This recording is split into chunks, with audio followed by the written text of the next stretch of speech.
8. All right? So Jesus is in the temple to set this up. And things are escalating very quickly. And the temple will become what becomes a courtroom, where in a shrewd and in a despicable way, some folks were wanting to put the judge on trial. And now that I've given you time to find that text, I'm going to read it for you. You find it in John chapter 8, and I'm going to start with verse 2, where John says, "Early in the morning, he, Jesus, came again into the temple, and all the people were coming to him, and he sat down and began to teach them. The scribes and the Pharisees brought a woman caught in adultery, and having set her in the center of the court, they said to him, 'Teacher, this woman has been caught in adultery, in the very act. Now, in the law, Moses commanded us to stone such women. What then do you say?' And they were saying this, testing him, so that they might have grounds for accusing him. But Jesus stooped down with his finger and wrote on the ground. But when they persisted in asking him, he straightened up and said to them, 'He who is without sin among you, let him be the first to throw a stone at her.'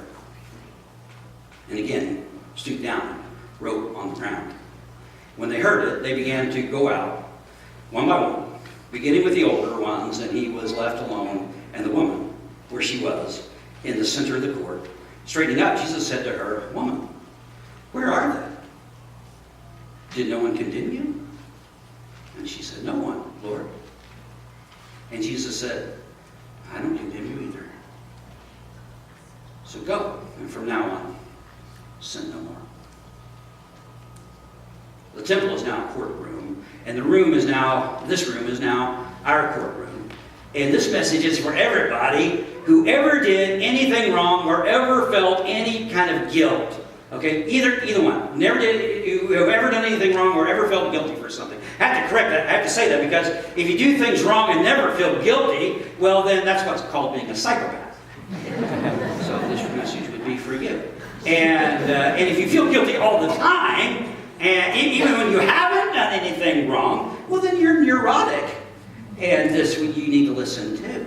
And if you've never done anything wrong and you've never felt guilty about anything, well, then you're a sociopath. And you won't listen to me, but I still hope you stick around. And if you do wrong things and feel guilty about those things, you're in the right place. We're in a courtroom. It's a story about judgment, law, mercy, and guilt. It's a story about a person who has done something terrible and feels horrible and regret and shame. It's about a group of people who have done something equally terrible, but they feel no guilt at all. They're so concerned about the awful moral erosion in society that they can't see the rot in their own souls. And last, this is about Jesus. Every one of us, if we're honest, ask a question at some point in our lives. And it's a question that had to be running through this woman's mind, and I think we should start there. The question we all ask sooner or later is, how did I end up here? How did I ever end up here? This woman had to ask herself that question. We all do. And we know it's that series of choices that somehow made a life. We are what we are because we chose to be who we are. Good and bad, right and wrong, left and right. There are these moments in our lives when we make choices, often bad choices, and we end up like this woman, guilty. The evil one prefers to keep those kinds of moments dark and hazy so that we are hardly aware of what's actually going on. But we choose. She chose. Then she crossed another line, and then she crossed another line, and a line after that, and a line after that, until this became a full-blown affair. Then she entered into a state of spiritual despair, and she didn't even know it yet. This is the thing about sin. Sin, unchecked, always leads to more sin. It always does.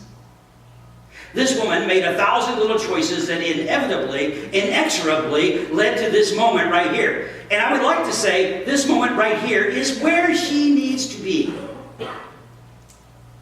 Because before we begin judging this woman or asking silly questions like, well, where was the guy? Shouldn't the guy be in here too? You know, before we get to that, I want you to be aware that in this moment, she is right where she needs to be, because coincidence of all coincidences, she finds herself on her knees before Jesus. And that really is the point. So, mass confession time. How many of you have ever wrestled with a bad habit of any kind?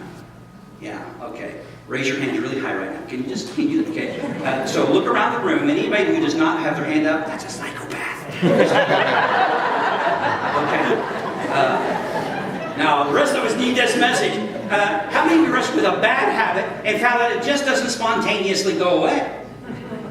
Okay, now, okay, that's good, that's good. As a general rule, you see, these habits, they get embedded in our bodies, and they won't just spontaneously go away. Not only that, when they get to a certain degree of strength, when they get deeply embedded in our bodies and in our lives, just deciding by willpower to change them is not sufficient either. And at that point, I'm going to need help. And it requires coming into the light. It requires confessing to God and to myself, and maybe to a Christian brother or sister that I love and trust, or maybe to a Christian counselor, someone. And when the problem is deep, I'm going to need support, and I'm going to need accountability. I can't do this myself. That's why we need a community to deal with this kind of brokenness. The truth about me is that I am not strong enough to handle the truth about me alone. This is something we need to see in this story, because it really is the story of us. This is the truth. At the heart of the Christian faith, at its heart, the Christian faith is not good advice for good people. Rather, it's good news for bad people. So I've said it, and I'm glad I did. Somebody said the Bible is one long story of God meeting our rebellion with His rescue, our sin with His salvation, our guilt with His grace, our badness with His goodness. The overwhelming focus of the Bible is not the work of the redeemed, but the work of the Redeemer, which means that the Bible is not first a recipe for Christian living, but a revelation of Jesus, who is the answer to our unchristian living. Acknowledging the worst parts of me, my faults and my failures, is never easy. It's embarrassing. Let me speak plainly. Every time I stand up and give an account of my marriage failure, I cringe. I do. I still do. I'm still scared to death to talk to you about it. It sucks to say that in public. Every time I talk about that nightmare, I wince inside. It's extremely uncomfortable admitting that stuff in front of a group of people, even people who know the story. But when I talk about that hurt, what it calls my family and my friends and my church and my son and countless others, because I couldn't keep it together, I squirm. Just so you know. All these years later, just so you know. Disclosing my insecurities and my immaturity and my fears and my failures are painfully difficult for me. Confessing in a public setting those things I wish no one ever knew about me, not fun. It's horribly awkward. And it's no exaggeration to say that it would have been the end of me had I not found myself in the presence of Christ. The body of Christ. The Mount Auburn Christian Church. So, I turn my attention for a moment to anyone within the sound of my voice who is still far from God, still not really in with Jesus. Anyone sitting in the room. I want to say to you, you are right now in front of the Jesus who looked upon this woman and now looks upon you and says, no one condemn you? And she said, no one. And who said to her, I do not condemn you either.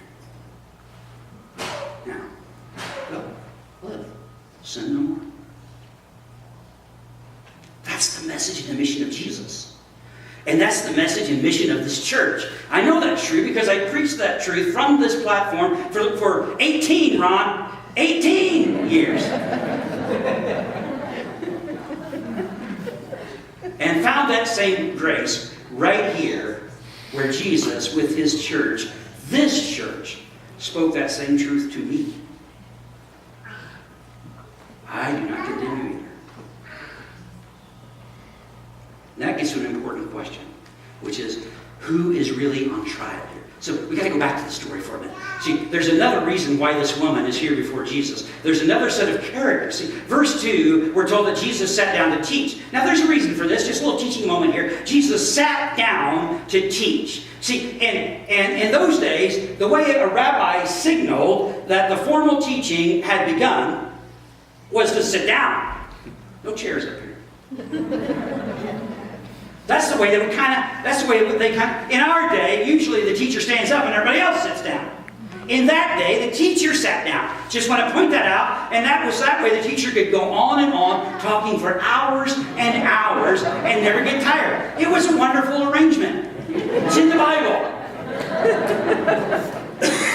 Anyway, the point John wants us to catch is that this is not a private conversation to try to figure out constructive action in a confidential setting. Jesus is teaching. There's a crowd around. And this group of men drags this woman here. And these men are not willing these men are more than willing to humiliate this woman publicly because, frankly, it's Jesus they're after. This woman is just bait for the trap. She is hardly a person to them. They approach Jesus. Teacher, this woman caught in the act of adultery. In the very act, law of Moses says, stone her. What do you say? Now the law was very clear about what was required of those caught in the act. All right? Circumstantial evidence didn't cut it. One eyewitness, not enough to convict anyone of anything. We're told in Deuteronomy chapter 19 that a matter like this had to be established on the testimony of 2 or more witnesses. That means, think about this, that means that at least 2, probably more, but at least 2 of these men had to be hanging around her house, hiding behind a curtain, something, watching through a window. How long do they watch? How much do they see?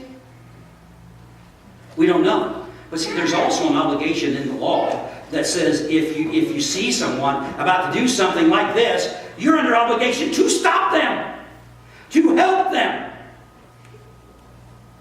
They don't do that. So here's this woman trembling in guilt and fear, wishing she could die, thinking she's about to. And they don't even see her. All the people care about is that they have boxed Jesus into the no-win corner. And there they stand with stones in hand, judge and jury, waiting for the word. Now, this is not just a courtroom scene. Okay, it's not just a church scene. This is a cultural scene. Okay, let's shift this just a bit. I mean, we live in the most judgmental culture of all time. We've made a sport out of judging each other. Believer versus unbeliever, unbeliever versus the believer, left versus right, right versus left, Republicans on Democrats, Democrats on Republicans, capitalists, socialists and capitalists, public school versus homeschool versus public school, and don't even get me started on the vaxxers and the anti-vaxxers. It's just incredible. I mean, I sometimes watch Facebook just for sport. Watching my friends on the right trying to out-meme my friends on the left and vice versa. I always say, try to play a game of gotcha. You know, there ought to be a place where we can lay down those weapons and make for peace. And that place ought to be right here.